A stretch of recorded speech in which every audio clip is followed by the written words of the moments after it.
China disfrutó de un gran poderío incluso durante la primera mitad del siglo XIX, pero los males internos y los enfrentamientos con las potencias extranjeras durante este siglo, que llevaron a la firma de los conocidos como tratados desiguales, solo ponía de manifiesto lo que ya era una realidad: la debilidad económica y militar de China frente a las potencias occidentales y Japón.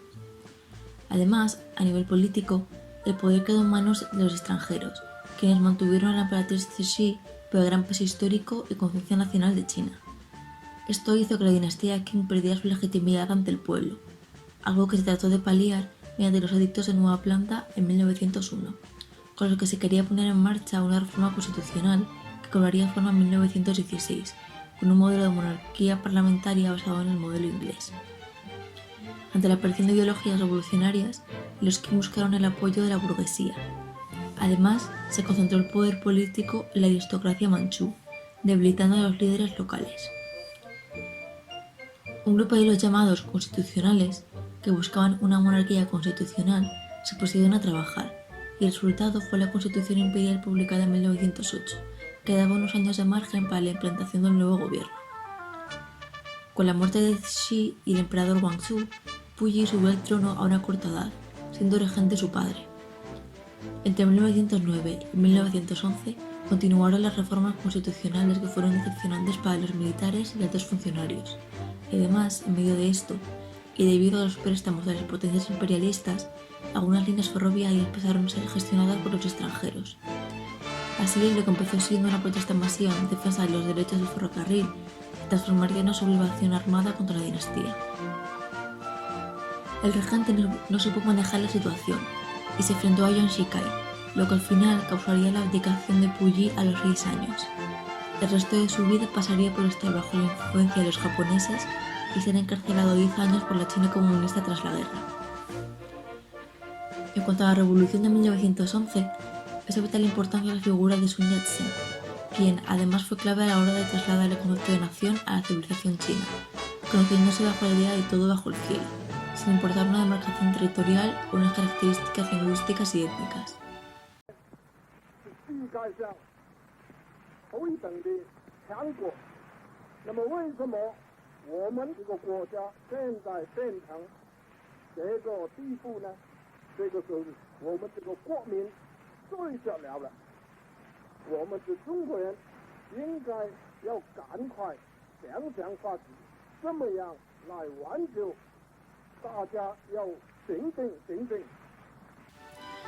Ya de joven mostraría interés por la idea de derrocar a la dinastía Qing, y años más tarde estudió las ciencias de cultura occidentales, acercándose a su vez al cristianismo, religión en la que se convirtió en Hong Kong en 1883.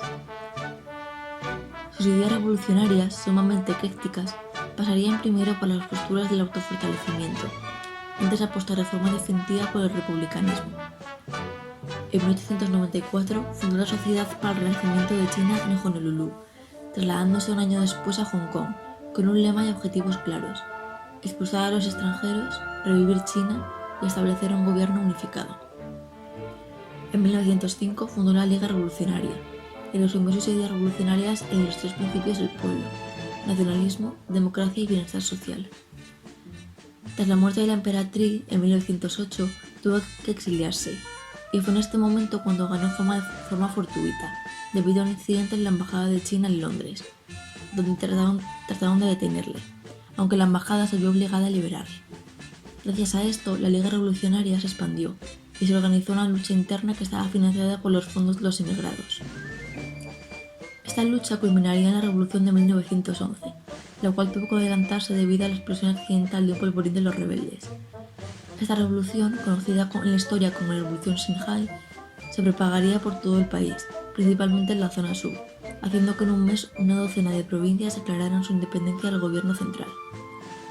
En 1912, tras la abdicación de Puyi, sería proclamado presidente de la República de China, aunque fue desplazado por Yuan Shikai, y tras la muerte de este en 1919, volvería a su cargo, que ocuparía hasta 1925, año de su muerte.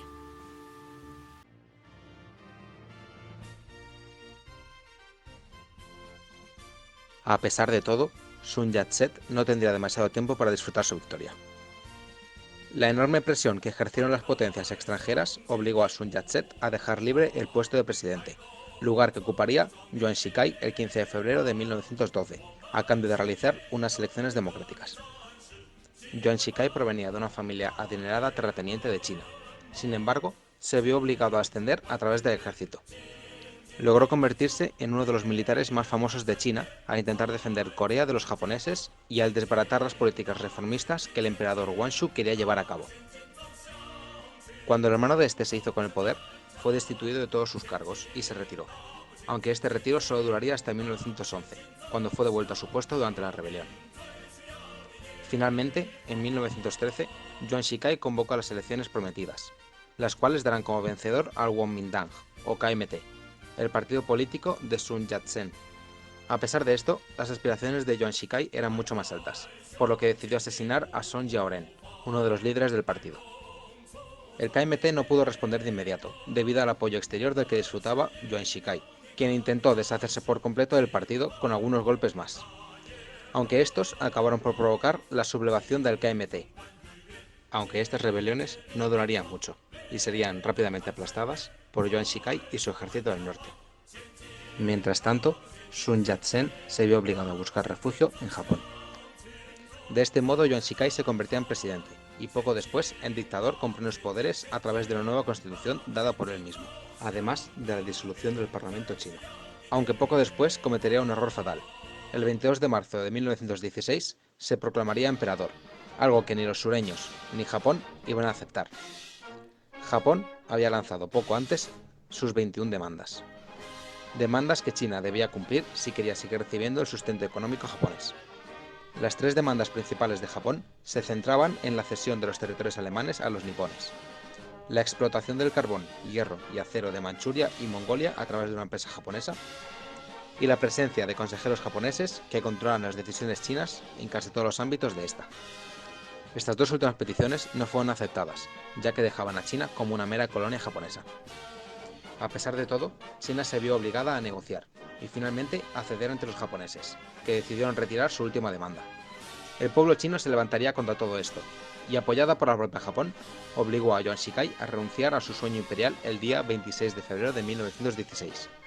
4 meses después, fallecería.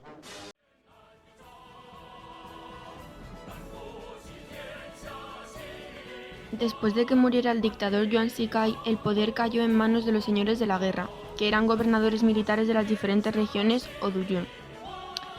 Desaparecido Yuan Shikai, nadie conseguiría ocupar el poder y gobernar a toda China hasta Chiang Kai-shek, que como veremos llegaría 10 años más tarde.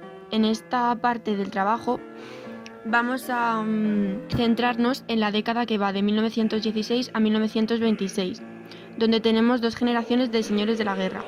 La primera generación es la de los subordinados de Yuan Shikai pertenecientes al Beiyang o Ejército del Norte, y después, a partir de 1922, tomaron el poder los auténticos señores de la guerra, que eran llamados también warlords, caudillos o duyun.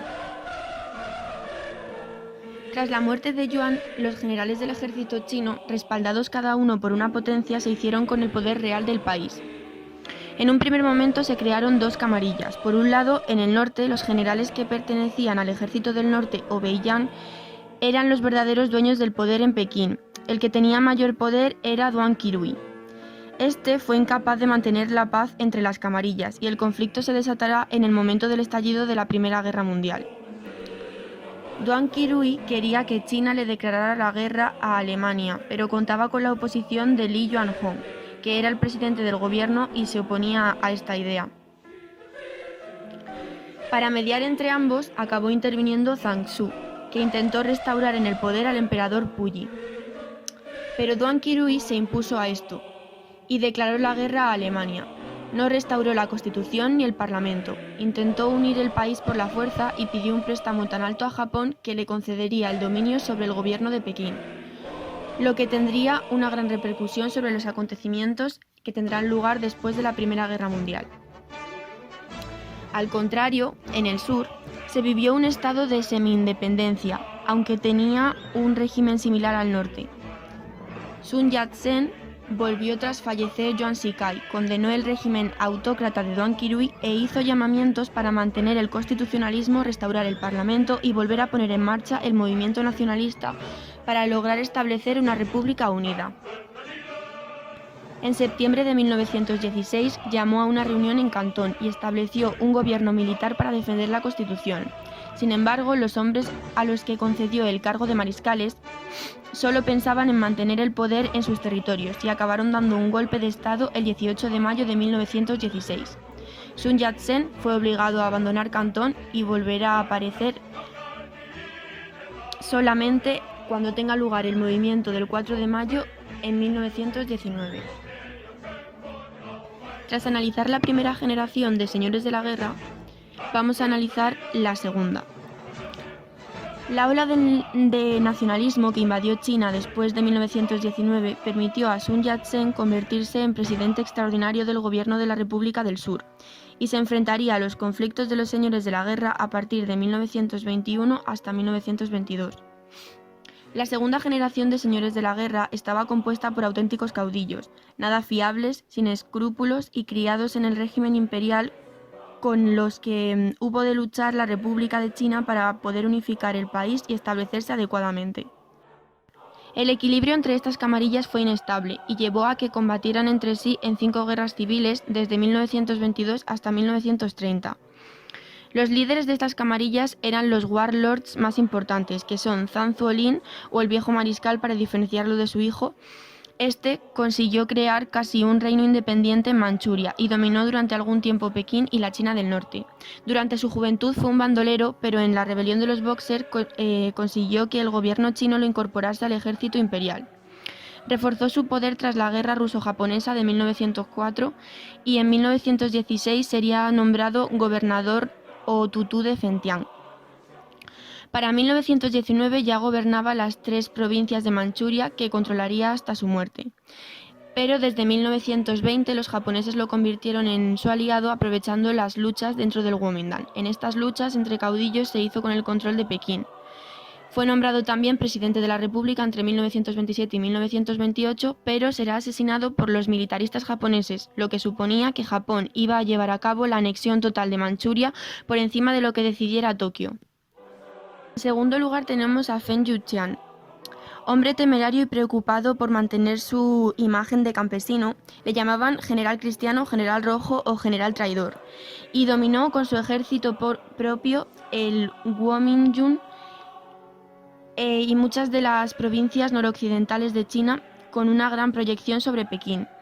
Era hijo de un militar Qing y, a pesar de ser un oficial del Beiyang, en 1911 se unió a la rebelión contra la dinastía Qing, aunque después regresaría al Beiyang. Cuando murió Yuan Shikai, estuvo bajo las órdenes de Hu Peifu, al que traicionaría permitiendo la victoria de Zhang Zuolin sobre Pekín. Terminó sus días como aliado del Kuomintang y evitando que Chiang Kai-shek tuviera más poder de la cuenta en lo que se denominó Guerra de las Planicies Centrales. Yang Chishan, menos poderoso que los anteriores, pero su estabilidad le permitió tener el poder de la provincia de Shanxi durante mucho tiempo.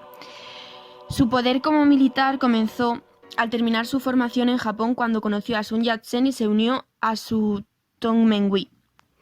Consiguió que Chiang Kai-shek, cuando tomó el poder, respetara su área de influencia, pero Chishan terminó formando parte de la Guerra de las Planicies, que limitaba el poder de Chiang Kai-shek. A pesar de todos los movimientos y disputas entre los hombres de la guerra que tuvieron lugar durante esos años, Yang Chishan consiguió conservar su pequeño reino, es decir, Shanxi, pero lo perdería cuando cayó en manos de los comunistas.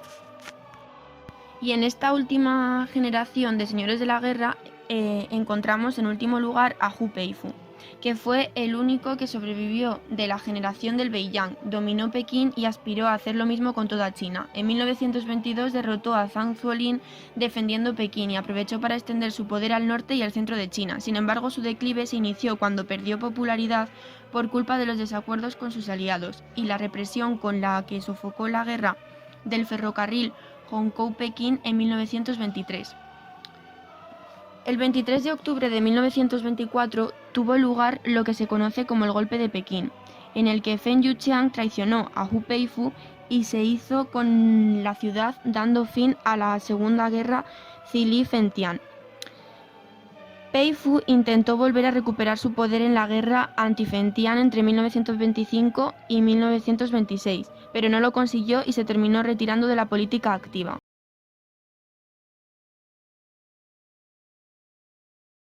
China acude a la Conferencia de la Paz que se lleva a cabo tras la Primera Guerra Mundial en 1919, donde exige la devolución de la soberanía de la provincia de Shandong, perteneciente entonces a Alemania.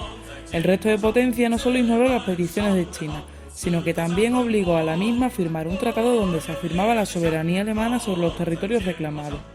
Esto hace que el 4 de mayo de 1919 una gran cantidad de estudiantes chinos se manifiesten. Estos serán duramente reprimidos, pero al día siguiente se declararán en huelga. A esto se sumará un gran número de trabajadores. Las protestas durarán todo un mes, con el fin de exigir que no se firmara el tratado. Finalmente, gracias a la presión tanto de China como de los chinos residentes en Francia, los representantes chinos en París no firmarán el tratado. Este movimiento, el movimiento cultural del 4 de mayo, supone una gran revolución cultural que permite abandonar el sinocentrismo y dar un paso hacia el nacionalismo. Todo esto acelerará la creación del Partido Comunista Chino. Los principales protagonistas de este movimiento serán Chen Duqiu, Li Dazhao y Cai Chuanpei.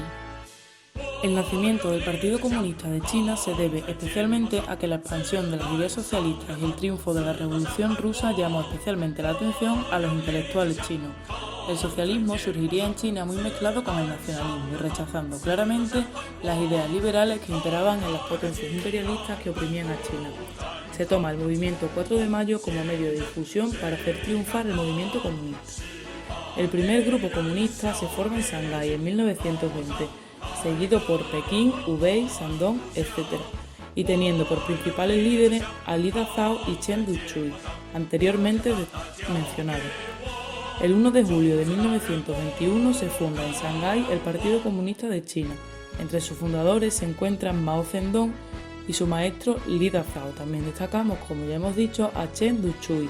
En el mismo año, meses después, se celebra la primera conferencia nacional del Partido Comunista de China, donde se aprueba la constitución del partido y se aclaran los objetivos del mismo. Además, se define el partido como revolucionario y proletario destinado a derrocar al gobierno capitalista y sustituirlo por la dictadura del proletario. El reflejo entre el nacionalismo y el comunismo chino son claramente Li Dazhao y Chen Duqiu, siendo estos dos también los principales líderes del movimiento patriótico y cultural del 4 de mayo, y creadores a su vez del Partido Comunista de China. Chen Duqiu, siendo uno de los personajes más influyentes de la China del siglo XX, fue también el primer presidente y secretario general del Partido Comunista de China. Li Dazhao, que junto al anterior fueron los principales fundadores de este partido, fue el maestro y mentor político de Mao Zedong, hijo de campesino. Este no participó en el movimiento 4 de mayo, pero sí fue conocido por simpatizar con el Kuomintang.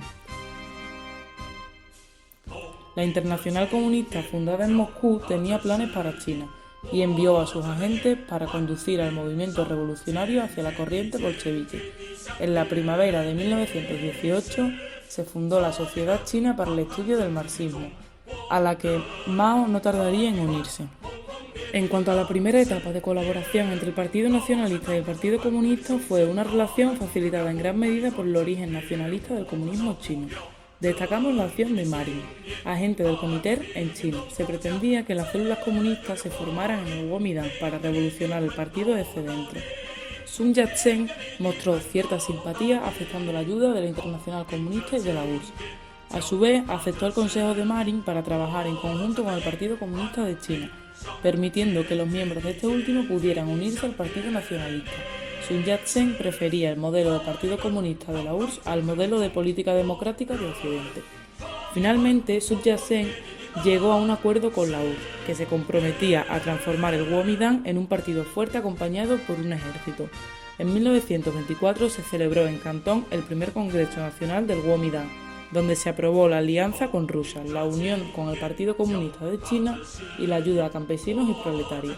De esta forma se inauguraba la primera etapa de colaboración entre el Partido Nacionalista y el Partido Comunista de China, uniéndose así todos los movimientos revolucionarios de China contra los señores de la guerra. Bajo esta política de colaboración se forma la Academia Militar de Whampoa en 1924, que con la ayuda de la URSS pretendían crear un ejército revolucionario. Chiang Kai-shek fue nombrado presidente de la Academia y muchos miembros del Partido Comunista de China empezaron a ocupar cargos importantes. En esta academia se le dio especial importancia a la educación política, así como al patriotismo y al sentimiento revolucionario, Además, la educación militar aquí impartida se veía fuertemente influida por la URSS.